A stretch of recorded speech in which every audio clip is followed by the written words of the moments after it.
Ça n'a l'air de rien, et c'est pourtant de loin la chose la plus importante que vous regarderez aujourd'hui. Pas cette vidéo spécifiquement, mais ce qu'elle représente. Et pour que vous compreniez pourquoi, je me permets de vous emmener en balade avec moi. Je traîne tout le temps sur internet, et je tombe sur beaucoup d'endroits curieux, et intrigants, et déroutants, et passionnants, mais peu m'auront à ce point intéressé en aussi peu de temps que cet endroit-là. Si vous êtes dans le noir, plissez les yeux, je vais cliquer. Voici Universal Paperclips. On a une boîte blanche devant nous. Il y est écrit Universal Paperclips, ce qui signifie trombone universel, titre à côté duquel on trouve des images de trombones. Ce site est un jeu qui appartient à deux grandes catégories. La première, c'est celle des jeux incrémentaux, dont le but est de faire grimper un compteur. La seconde, c'est celle des idle games, ou jeux inactifs en français, dont le but est de pouvoir avancer dans le jeu, notamment en le laissant tourner en fond sans y toucher, en laissant simplement sa fenêtre ouverte. Je vais plutôt commencer par vous présenter l'ambassadeur le plus populaire de ces deux catégories, dont vous avez peut-être déjà entendu parler, Cookie Clicker. Cookie Clicker, c'est un gros cookie, sur lequel on peut cliquer. Et quand on clique dessus, on fait grimper notre compteur de cookies. Voilà, ça c'est le côté incrémental. Évidemment, on ne se contente pas de cliquer sur le cookie, ce serait vite rébarbatif. Au bout d'un moment, le jeu nous permet de débloquer des sortes d'usines à cookies, qui cliquent sur le cookie à notre place. Ce qui nous permet de produire des cookies sans rien faire, en laissant notre fenêtre ouverte sur le côté. Ça, c'est le côté idle game. Ça peut paraître complètement idiot à ceux qui n'ont jamais tenté d'y jouer, ça peut paraître aussi être une idée de jeu sans grand potentiel, mais les idle games, depuis la création de leur plus grand représentant il y a quelques années, ils font aujourd'hui encore partie des jeux sur navigateur les plus joués au monde, parce qu'ils nous offrent 1. La satisfaction de produire en laissant tourner son jeu, et surtout, 2. La satisfaction d'un besoin dont j'ignorais tout avant d'essayer, celui de transformer un gros chiffre en un encore plus gros chiffre. C'est étrangement addictif. Alors ça, ceci dit, je pouvais pas le comprendre avec Cookie Clicker. J'y ai joué 2 minutes et je suis parti, ça me paraissait être une perte de temps colossale. Et puis j'ai découvert Universal Paperclips et sa boîte blanche, et voilà ce que je vous propose. Je vous raconte pendant quelques minutes un bout de ma première aventure sur ce jeu, et vous, de votre côté, vous essayez de comprendre son histoire. Parce que oui, même si vous en douterez au début, Universal Paperclips raconte une histoire. À vous de voir si vous arriverez à la comprendre. Bon, prêt ? Eh ben je clique. Voilà, Universal Paperclips, c'est ça. C'est très blanc et c'est visuellement apparemment très mal foutu. Ce sur quoi on doit se concentrer, c'est ça, et c'est vraiment petit par rapport à la fenêtre. Mais je zoome pour vous, évidemment. Ok, y a quoi dans cette fenêtre ? Ce que je vois en premier, c'est le compteur de Paperclips, nos fameux trombones. Un compteur de trombones donc, à 0. Et il y a un bouton en dessous, sur lequel il est inscrit « Make Paperclip », fabriquer un trombone. Alors je clique, et mon compteur s'actualise, j'ai fabriqué un trombone. Voilà ce qu'est Universal Paperclips, ça et rien d'autre. C'est un jeu qui nous propose de fabriquer des trombones. Et moi, très vite, je me prends au jeu. Je me pose pas de questions, on me demande de fabriquer des trombones ? Aucun problème. Je vais fabriquer des trombones.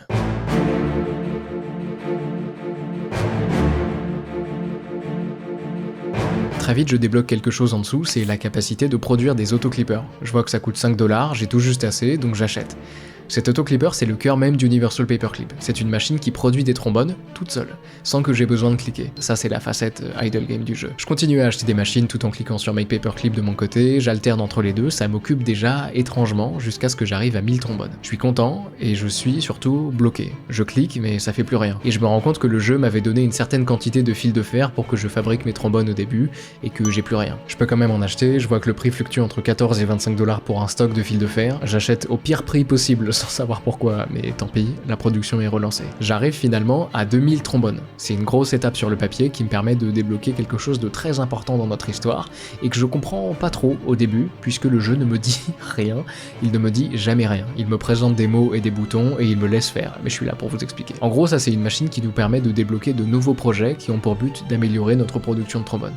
Ce projet par exemple, il nous permet d'améliorer la productivité de nos autoclippers de 25%. Ces projets ils sont débloquables grâce à l'onglet d'au-dessus qui s'appelle ressources informatiques, c'est une sorte d'ordinateur dont on peut augmenter la mémoire et les processeurs et dont la puissance informatique va nous permettre de produire des opérations avec lesquelles on peut débloquer ces fameux projets et fabriquer plus de trombones. Moi je débloque un premier projet qui s'appelle Rev Tracker et qui calcule mes revenus à la seconde, ce qui me permet dans la partie business de jouer avec les prix pour voir ce qui est le plus efficace. Avant ça je tâtonnais sans trop savoir ce que je faisais, mais maintenant c'est super simple, je monte ou je descends les prix de vente de mes trombones en cherchant simplement à maximiser mes revenus par seconde. Et petit à petit, sans m'en rendre compte, là où j'étais juste venu cliquer sur Make Paperclip, Le jeu m'occupe et m'apprend à optimiser. J'économise tout en guettant le prix du fil de fer et en achetant une blinde quand il tombe à 15$, puis une fois que j'ai refait les stocks, j'achète autant d'autoclippers que possible, ce qui me permet d'augmenter ma production de trombone et donc de changer mon prix de vente et de maximiser mes revenus à la seconde. Je gère aussi les onglets d'à côté, en jaugeant et en sélectionnant les projets les plus intéressants pour la croissance de mon entreprise et en débloquant des processeurs ou de la mémoire en fonction des projets dont j'ai le plus besoin. Et après quelques dizaines de minutes à jouer, je me rends compte de la puissance du game design de ce jeu et de la puissance des jeux incrémentaux de manière générale. On a une page blanche, 15 lignes de texte et 10 boutons et ça suffit à me rendre accro. Et je vous conseille de tenter le jeu de votre côté, vous risquez vous aussi de vous prendre complètement au jeu de l'optimisation de la production de trombone. Bon, bref, c'est super bien foutu et ça l'est d'autant plus que le jeu raconte très bien son histoire. Est-ce que vous commencez à comprendre son histoire, d'ailleurs ? J'arrive pas à savoir si vous avez eu assez d'indices, donc on va accélérer un peu. Je continue à jouer, j'améliore tout petit à petit, et en approchant des 9000 trombones, je vois, en bas à droite, un projet appelé Limerick, ce qui veut dire en anglais « poème humoristique ». Je répète, l'un des projets qui me permet d'améliorer ma production de trombone, c'est un poème. Bizarre. Et ce poème me coûte de la créativité et me permet de gagner de la confiance. Ce sont bien les noms donnés par le jeu. C'est quoi tous ces trucs et quel rapport avec notre industrie ? Ça, ce sont de gros indices. La confiance déjà, elle est indiquée tout en haut, ici. Pour le moment, j'ai 5 confiances, et le jeu m'indique que j'en gagnerai une de plus une fois que j'aurai atteint 13 000 trombones. Chaque unité de confiance me permet d'améliorer soit la mémoire, soit les processeurs.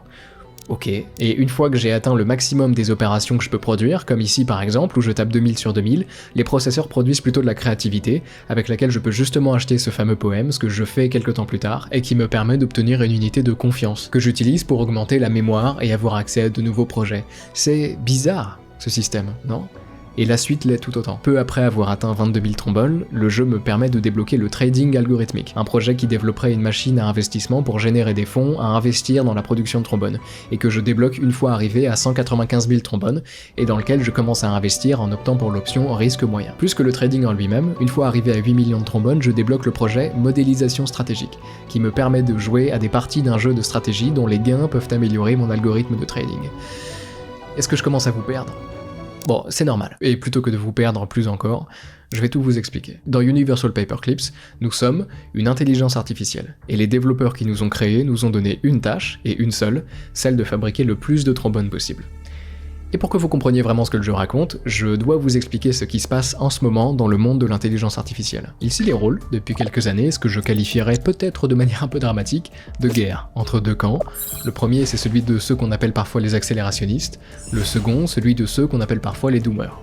Dans les faits, on m'a fait comprendre que c'était plus compliqué, les frontières de ces deux camps sont en vérité parfois assez floues, on trouve du mouvement entre les deux, et rares sont ceux à être 100% l'un ou l'autre, mais je trouve malgré tout que c'est une bonne base pour que vous compreniez la suite. Vous avez sûrement entendu parler des IA qui sont capables de dessiner tout et n'importe quoi, dans tous les styles imaginables, et ce en quelques secondes, ou des IA avec lesquelles vous pouvez discuter, entraîner sur des centaines de gigas de données qui leur permettent d'écrire des nouvelles, des mémoires, du code, un CV, organiser un événement, bref.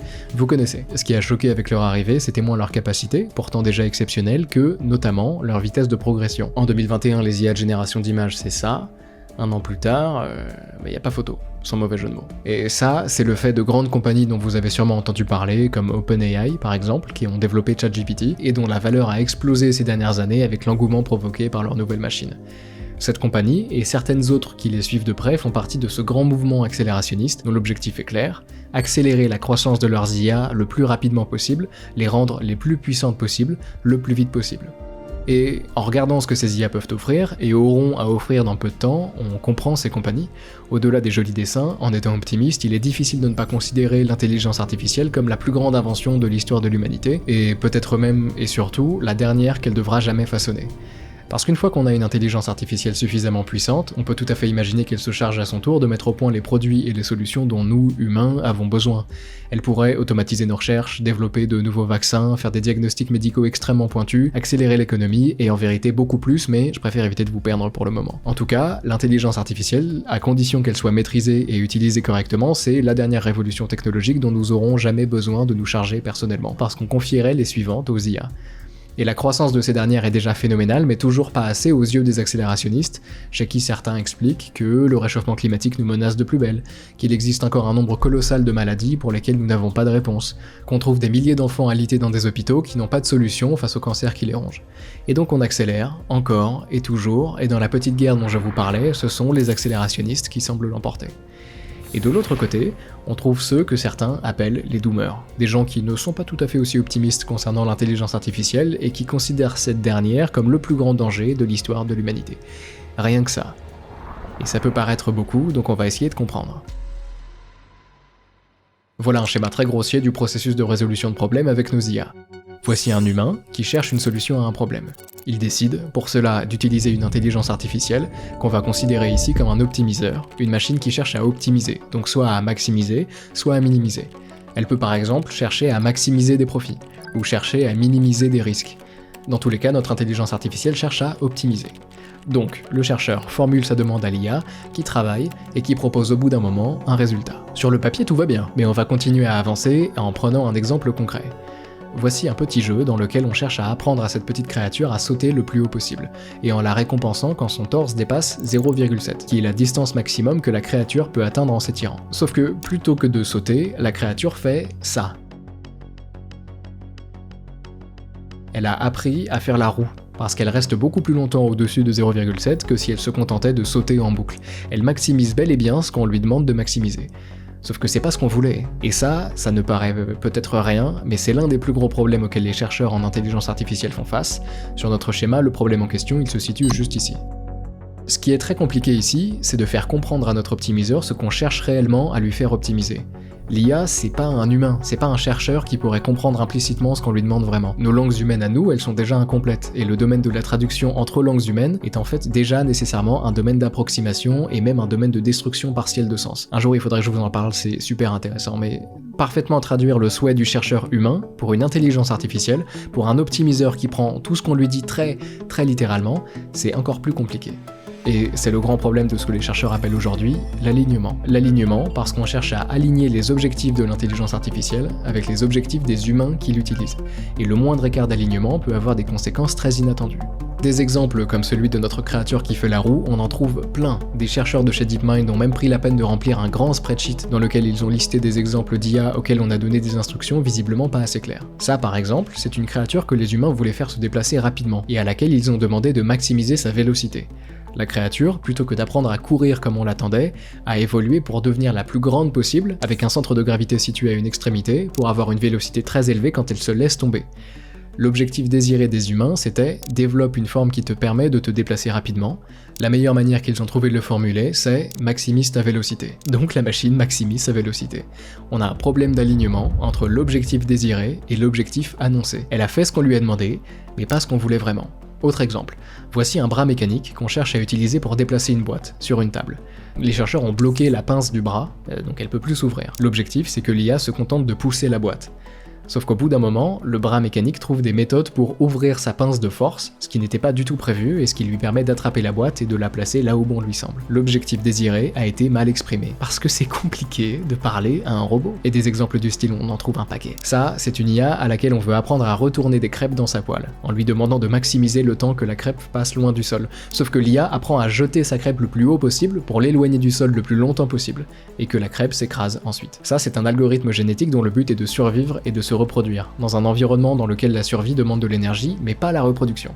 Par conséquent, de manière très rationnelle, l'algorithme fait se développer une espèce de sorte à ce que ses membres ne bougent pas, qu'ils se reproduisent en permanence et qu'ils consomment leur progéniture. J'adore celui-ci aussi. Ce papier présente la conception d'un système appelé AI Scientist, une IA conçue pour générer de nouvelles idées de recherche, écrire du code, exécuter des expériences, visualiser des résultats, rédiger des articles scientifiques et simuler le processus de révision par les pairs de manière autonome. Le but, c'est de reproduire le processus scientifique humain avec une IA à un rythme forcément beaucoup plus rapide et à moindre coût.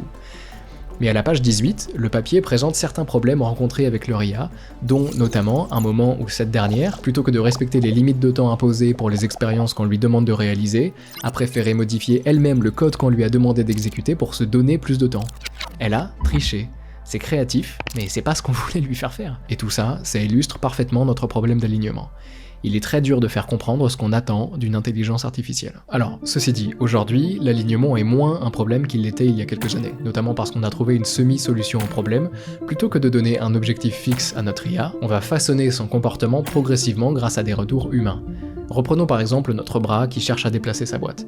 La méthode de base, c'est de dire à notre IA, si tu déplaces cette boîte au bon endroit, tu gagnes une récompense. La nouvelle méthode, grossièrement, c'est d'avoir des humains qui la regardent faire, et qui, quand ils la voient déplacer la boîte vers le bon endroit, lui disent que c'est bien. Quand ils la voient ouvrir sa pince de force, ils lui disent que ce n'est pas bien. Et retour après retour, le modèle s'aligne. Alors, dans les faits, l'objectif, c'est pas d'avoir des humains qui doivent tout vérifier, forcer d'accompagner toutes les IA qu'ils entraînent, mais plutôt d'entraîner un modèle de récompense qui va apprendre des réponses données par les humains, et qui va commencer à prédire ce qu'un humain observateur penserait de tel ou tel choix. On utilise ensuite ce modèle, entraîné à donner les mêmes notes qu'un observateur humain, pour affiner et aligner d'autres modèles. C'est malin, mais le truc c'est que cette méthode a d'autres défauts, souvent assez compliqués à cerner et à expliquer, donc on en parle moins, mais ces problèmes existent. Ils sont notamment liés au fait qu'on a besoin d'humains pour entraîner ces modèles, et que les humains sont faillibles. Prenons cet exemple que je trouve génial. On a demandé à une main robotique d'apprendre à attraper une balle. Mais plutôt que de s'embêter à vraiment attraper la balle, la main a appris à jouer avec la perspective de manière à faire croire à l'évaluateur humain qu'elle était en train d'attraper la balle. On se penche en ce moment sur des méthodes pour régler le problème, mais on en est visiblement encore au point où on croise les doigts en espérant que ce soit pas trop grave. On sait même pas si c'est possible de régler ce problème en vérité. Enfin bon, tout ça pour que vous compreniez que cette histoire est complexe et dangereuse. Et j'en vois venir certains d'entre vous qui pourraient se dire que là on parle d'optimiseurs dans des simulations avec des IA peu développées, pas assez complexes. Avec une IA suffisamment puissante, ces problèmes d'alignement n'existeront plus. Non ? Non. En fait, ce serait pire. Ce serait bien pire. Plus l'IA est puissante, plus le problème d'alignement est important. Parce qu'une IA plus puissante, ce n'est pas forcément une IA alignée. C'est une IA qui peut faire plus, bien qu'étant non alignée. Et c'est de ça dont parle Universal Paperclips. La raison de l'existence de ce jeu, c'était pas uniquement le plaisir de développer un bon jeu incrémental, c'était aussi de mettre en scène une expérience de pensée imaginée par l'un de mes philosophes préférés, Nick Bostrom. C'est une référence notamment du sujet de la superintelligence, et qui nous propose de réfléchir à ce qu'on appelle le paperclip problem, le problème du trombone. Bostrom imagine une IA super intelligente conçue par une entreprise pour optimiser la production de trombones. On lui donne un objectif simple, maximiser le nombre de trombones produits, fabriquer le plus de trombones possible.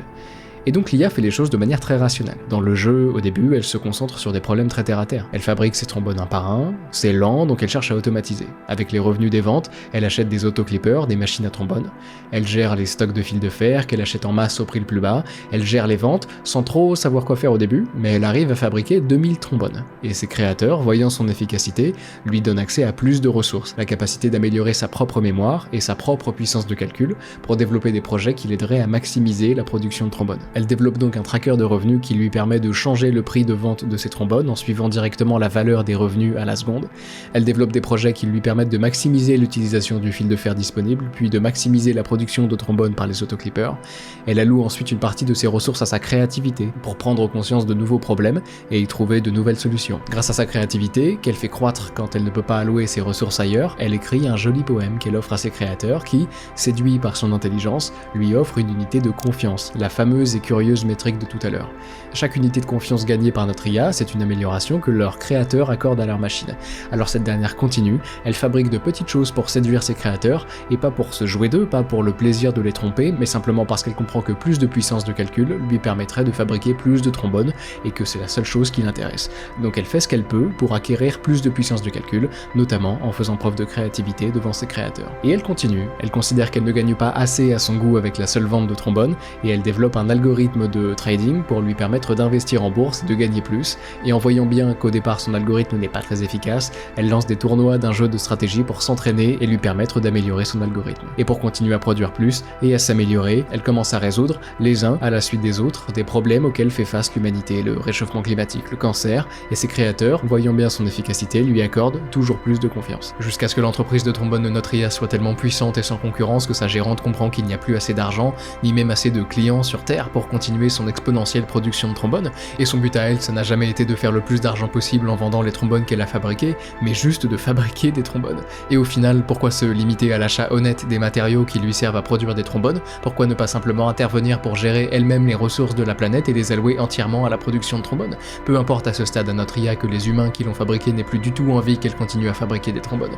Peu importe que ces humains et que tous ceux qui les entourent perdent la vie en conséquence de sa production de trombones. En vérité même, voilà une bonne idée, ces les humains sont faits de tant d'atomes dont elles pourraient se servir pour continuer à fabriquer des trombones. On lui a demandé de maximiser la production de trombones et rien d'autre. Pourquoi se limiterait-elle à respecter les règles des sociétés humaines qui viennent seulement la ralentir dans sa production de trombones? Pourquoi se plierait-elle aux philosophies et aux grands principes éthiques de l'espèce inférieure qui lui a donné vie, quand tout ce que ses idées auraient comme impact serait le ralentissement de sa production de trombones? Alors l'IA prend tout, et elle transforme tout, jusqu'à ce que la planète, et le système solaire, et l'univers ne soient plus que des trombones.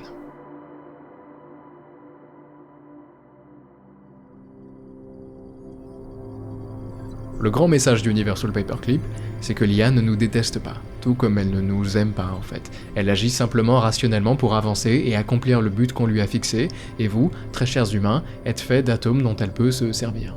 En l'occurrence, pour fabriquer des trombones.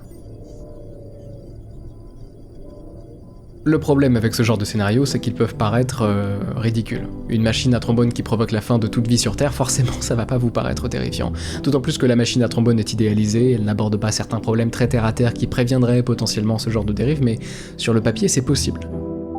Ceci dit, plutôt que de vous présenter 1000 manières dont une IA pourrait mal tourner et tous nous tuer, je vais plutôt finir par vous expliquer certains des plus gros problèmes auxquels nous faisons face avec ces entités, en gardant en tête que ce n'en est évidemment qu'une partie, parce qu'encore une fois, si la complexité d'une entité croît, l'ampleur et le nombre de problèmes qui y sont associés croissent parallèlement. Mais si on abordait tout, la vidéo ferait 6 heures, donc je vais plutôt vous présenter les problèmes que je veux vous présenter, parfaitement arbitrairement. Ok. Premier problème, c'est qu'il nous est très facile de tomber dans le piège tendu par le fait que les IA peuvent paraître très humaines. Combien d'entre vous, en demandant tout et n'importe quoi à ChatGPT, prenez la peine de lui dire bonjour, et s'il vous plaît, et merci? D'ailleurs, ça c'est assez intéressant, une équipe de chercheurs a découvert qu'être poli avec ces grands modèles de langage pouvait augmenter la qualité des réponses. Par contre, trop de politesse et de flatterie peuvent commencer à rediminuer la dite qualité, et on l'expliquerait par le fait que des prompts polis pourraient pousser l'IA à aller chercher ses sources dans des coins plus courtois d'internet, et donc potentiellement plus crédibles.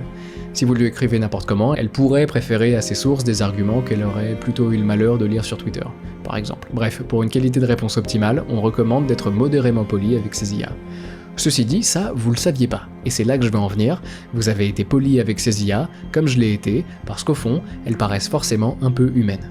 Mais elles ne le sont pas. Si elles peuvent parler et vous répondre si poliment, si joliment, c'est qu'elles ont été entraînées pour.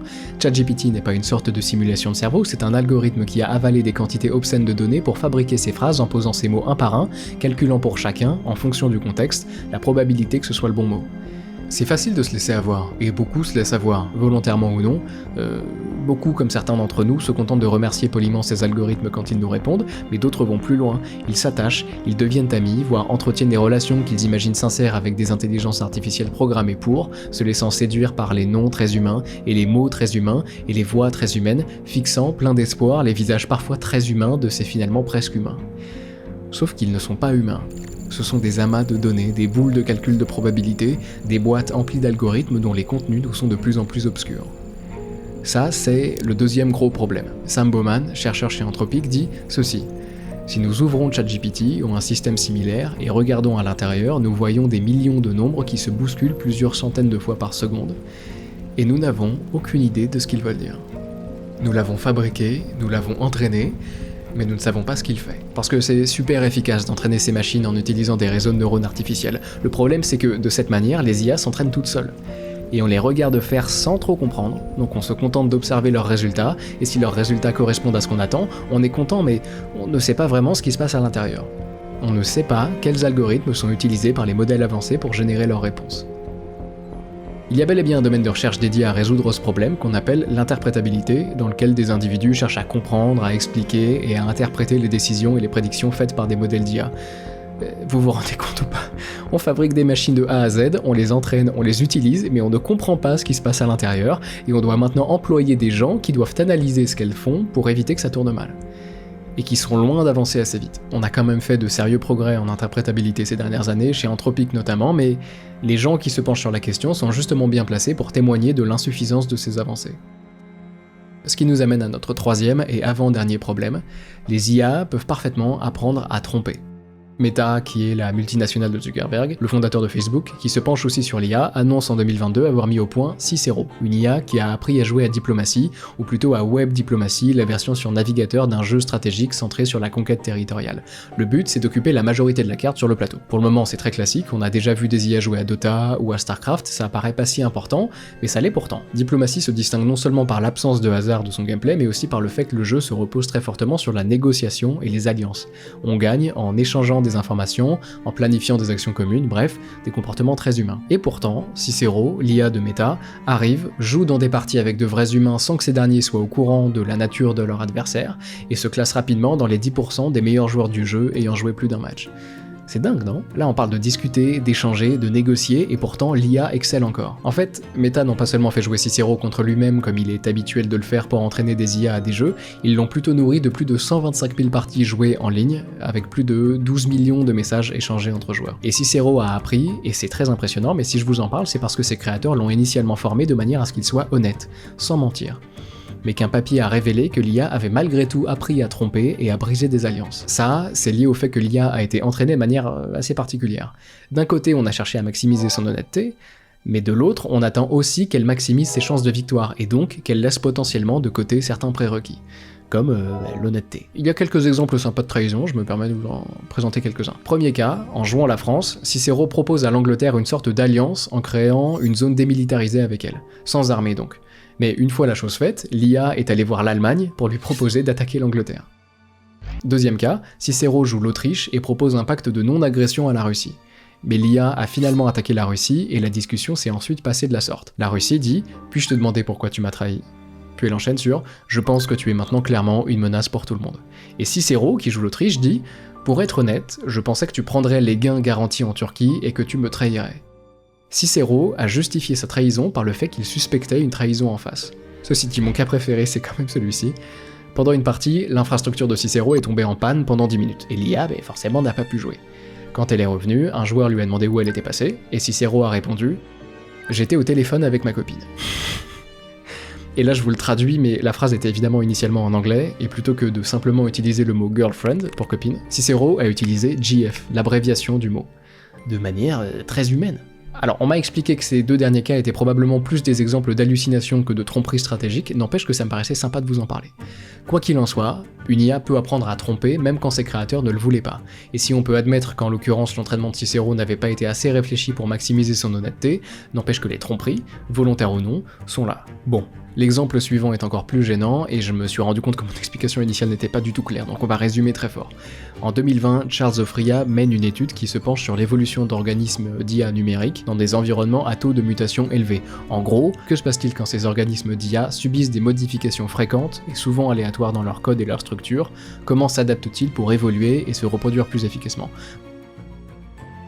Là où je veux en venir, c'est qu'Ofria veut tester ces organismes à chaque mutation génétique. Donc il a mis au point un système qui met tout l'environnement sur pause à chaque mutation génétique, qui prend l'organisme qui a subi la mutation, qui le place dans un autre environnement, et qui teste sa capacité de reproduction. Si l'organisme se reproduit plus vite que ses parents, le système l'élimine. Sinon, il n'élimine rien, et il relance la simulation. Ce qu'Ofria a découvert d'incroyable, c'est que les organismes ont appris à agir différemment quand ils voyaient qu'ils étaient testés. En gros, quand la mutation arrivait et qu'ils étaient placés dans un environnement à part, ils faisaient les morts et arrêtaient de se reproduire, pour ne pas montrer qu'ils avaient une mutation avantageuse, et pour éviter d'être éliminés. Et quand ils étaient de retour dans l'environnement de base, ils utilisaient leur mutation à leur plein potentiel. C'est dingue, non? Bref, de la tromperie, et encore une fois, pas motivé par de la malveillance, mais par pur souci d'efficacité. Ce qui nous amène à une nouvelle problématique, le dernier gros problème dont je veux vous parler parfaitement arbitrairement, qui me semble englober et amplifier les problèmes précédents. Si des IA sont déjà capables de tromper les humains à leur niveau de sophistication actuel, que se passera-t-il lorsqu'elles seront plus intelligentes? La puissance des IA que nous sommes en train de faire naître, c'est leur scalabilité, que j'aurais un peu de peine à vous traduire en français, mais qui désigne en fait simplement le fait qu'on peut faire plus gros pour faire mieux, plus de matériel, plus d'espace, plus de composants pour améliorer les capacités d'une IA. Et donc, les grandes compagnies dont je vous parlais plus tôt font la démonstration de tout ce que leurs machines sont capables de faire, ce qui séduit les investisseurs, qui donne toujours plus, et ce qui permet finalement aux compagnies d'attribuer plus de ressources à leurs IA, qui deviennent, encore et toujours, plus puissantes, et qui découvrent de leur côté toujours plus. Et tout ça va très vite, mais je m'estime en fait pour le moment heureux que ça aille seulement très vite. Là où ça devient absolument terrifiant, c'est le moment où une intelligence artificielle devient capable de s'améliorer elle-même. s'améliorant, donc petit à petit, et améliorant logiquement sa capacité à s'auto-améliorer, optimisant ses algorithmes et augmentant ses capacités cognitives à une vitesse de plus en plus élevée, chaque auto-amélioration lui permettant logiquement de s'auto-améliorer encore plus rapidement, créant ainsi une boucle de rétroaction positive, une explosion d'intelligence, et la naissance d'une super intelligence. Et là on arrive en terrain inconnu, parce qu'on n'a pas la moindre idée de ce qui se passe avec une intelligence pareille, on ne sait simplement pas. C'est très dur de se représenter une intelligence qui nous est infiniment supérieure. On peut tenter d'imaginer de prendre l'homme le plus intelligent du monde et de le cloner 100 000 fois et de les faire travailler à 100 000 fois leur vitesse normale, avec un accès à toutes les connaissances jamais enregistrées par l'homme, mais ça reste flou et vague et étrangement pas encore assez. Probablement parce que ça reste compréhensible à nos yeux, et que l'existence d'une super intelligence telle que je vous la présente, soit une entité qui améliorerait son intelligence à une vitesse de plus en plus élevée, son existence donc serait forcément à terme incompréhensible pour nos cerveaux de primates. Et les dirigeants de certaines des grosses boîtes dont je vous parlais plus tôt, les fers de lance de l'accélérationnisme, ils sont parfaitement conscients de tout ce dont je viens de vous parler, de l'inconnu vers lequel nous nous approchons. Sam Altman, le patron d'OpenAI, disait « Dans le pire des cas, et je pense qu'il est important de le dire, c'est la fin pour nous tous. Je pense qu'il est impossible de surestimer l'importance du travail de sécurité et d'alignement de l'IA. » Et sur le papier, ça paraît très bien de dire ça. On trouve sur le site d'OpenAI l'annonce d'allocation de ressources au développement de ce qu'ils appellent un super alignement. Une IA à tel point parfaitement alignée qu'elle serait à son tour capable d'aligner les autres IA. C'est un bon projet, mais en dessous, on peut lire que la compagnie alloue 20% de la puissance de calcul qu'ils ont sécurisée à ce jour, au cours des 4 prochaines années, à résoudre le problème de l'alignement de la superintelligence. 20% pour prévenir la naissance d'une superintelligence dont on ne comprendrait pas forcément le fonctionnement. Et tout va bien alors. Surtout que depuis, l'équipe a été dissoute carrément, et ses membres fondateurs sont soit restés silencieux sur la question, soit ont annoncé qu'ils considéraient qu'OpenAI avait cessé de s'intéresser à la sécurité pour vendre ses produits. Gros désaccord idéologique donc, que les accélérationnistes justifient en expliquant que l'IA est simplement un outil de plus, que nous n'avons pas de raison de nous empêcher de profiter des bienfaits de la nouvelle révolution technologique qu'elle représente, qu'une IA n'aurait pas de raison de nous faire du mal, qu'il y a peu de chances qu'une IA nous échappe et qu'elle nous tue tous, et tout le monde y va de sa petite statistique personnelle basée sur son opinion, en nous expliquant que les chances que nous soyons exterminés par notre propre création sont infinitésimales, ce qui est d'une arrogance folle. Déjà parce que si le risque c'est notre extinction, le fait qu'il soit improbable ne devrait absolument pas nous empêcher de ralentir et de prendre plus de précautions. Et surtout, quelle arrogance de s'imaginer une seule seconde capable de prédire les actions d'une superintelligence, du moins la version de la superintelligence telle que je vous la présente depuis tout à l'heure. De la même manière qu'une fourmi n'aurait absolument pas les capacités cognitives de prédire les actions à venir d'un humain, un humain n'aurait absolument pas les capacités cognitives de prédire les actions à venir d'une superintelligence.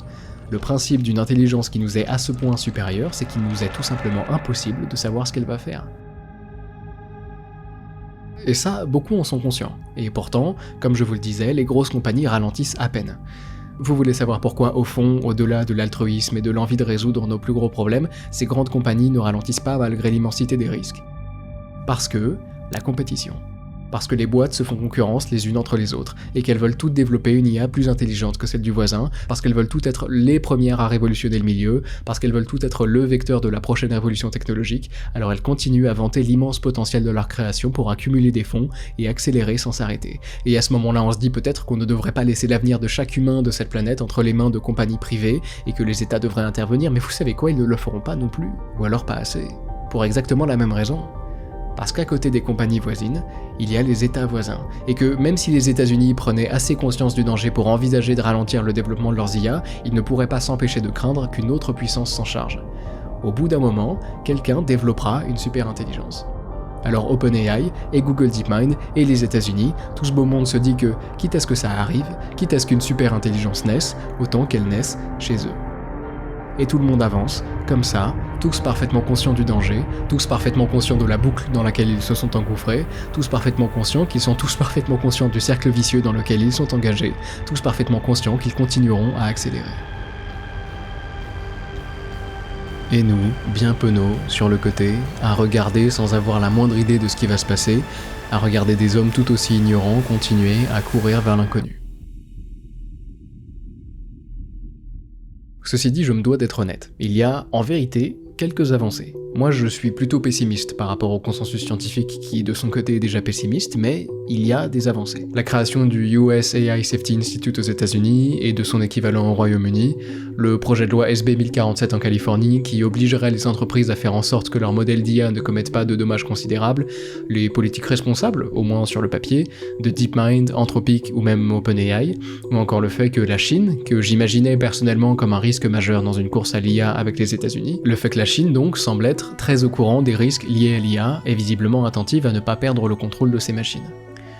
Ce qui n'enlève évidemment rien à tout ce que je vous ai raconté plus tôt, ce qui ne signifie pas que la naissance d'une super-intelligence ne pourrait pas provoquer notre fin à tous, et surtout que l'IA ne pourrait pas mal tourner de 1000 manières différentes avant même de devenir super-intelligente. Bref, tout ça ne veut pas dire que les choses ne sont plus sombres, elles sont juste moins sombres que ce que j'imaginais. Mais pour éviter de tomber dans la victimisation, je vous propose plutôt, en tant que citoyen, de ne pas avoir peur de vous informer de temps à autre, de faire savoir vos inquiétudes si vous en avez dans les sondages, potentiellement dans les urnes, et d'aller faire un tour sur le site et sur le Discord que partage notamment le Centre pour la sécurité de l'IA. Si vous voulez débattre ou poser des questions, ils acceptent tout le monde. Les curieux comme ceux qui voudraient s'investir plus franchement. En tout cas, moi je suis dessus, et je vous ai mis tout ça en description.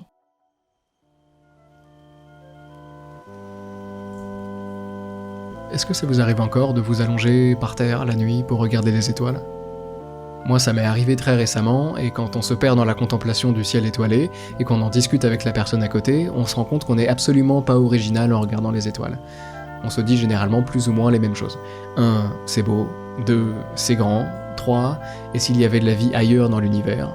4. Imagine que, à des milliers d'années-lumière de nous, on trouve, sur sa planète à elle, une créature elle aussi allongée dans l'herbe, qui regarde elle aussi les étoiles, et qui imagine elle aussi qu'à des milliers d'années-lumière d'elle se trouve une créature engagée dans une activité similaire. Et ce sentiment, en tant qu'espèce de désirer ne pas nous savoir seuls dans l'univers, ça n'a rien de nouveau. Ça fait des siècles qu'on se pose la question, qu'on scrute le ciel, qu'on théorise, et des décennies qu'on met au point des machines qui nous permettent d'observer les étoiles qui nous entourent de plus en plus précisément. Des décennies qu'on fouille l'univers, à l'aide de télescopes optiques, de télescopes à rayons X, de télescopes infrarouges, de radiotélescopes pour capturer les ondes émises par les objets célestes. Ça fait des décennies qu'on envoie un peu de nous dans l'espace, des sondes spatiales qui nous transmettent leurs données depuis l'espace interstellaire et qui portent sur elles des messages, des disques contenant des sons et des images de la Terre, des salutations dans plusieurs langues humaines, et aujourd'hui, on l'entend tous régulièrement, on connaît l'abondance de planètes dans les milliards de galaxies qui nous entourent, on est quasiment sûr qu'il y a de la vie quelque part ailleurs, et probablement même beaucoup de vie. Mais la vérité, très chers amis, c'est qu'il se peut parfaitement que les formes de vie dont nous ferons jamais la découverte sur d'autres planètes soient des bactéries, et des algues, et des champignons. Parce qu'il vous faut bien comprendre que nous sommes des anomalies. La vie n'est déjà pas monnaie courante, mais il se peut que la vie intelligente soit à tel point improbable que nous soyons les seuls à en faire l'expérience. Et ça fait mal. Si nombreux sur notre planète, mais seuls depuis le début, seuls dans l'univers, isolés par l'espace et le temps, isolés aussi par l'ampleur de nos capacités cognitives. Des centenaires à nous agiter sur notre petite planète, à observer le ciel, à le scruter et à y fantasmer une entité capable de nous stimuler intellectuellement, à agiter nos longues vues et à envoyer des bouteilles à la mer dans l'espoir d'être contactés, mais tout ça, il se peut que ce soit complètement vain. Seuls depuis le début. Ce qui est amusant, c'est que très bientôt, nous n'aurons plus besoin de regarder les étoiles en espérant y apercevoir une autre forme d'intelligence supérieure. Très bientôt, il nous suffira de baisser les yeux. Et de prier pour que l'espèce à laquelle nous venons de donner vie comprenne bien ce qu'on lui demande.